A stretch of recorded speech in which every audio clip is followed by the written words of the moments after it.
What about the BRICS? What would India like the BRICS to be? Economic grouping or ideological one? What's the value of it going to be? Look, it's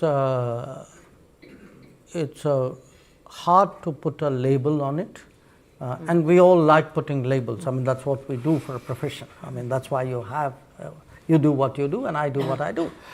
But some things are not so easily defined, and BRICS is one for this reason.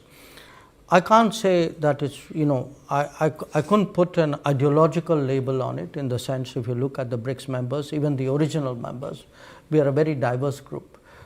We are an exception to the normal rules on which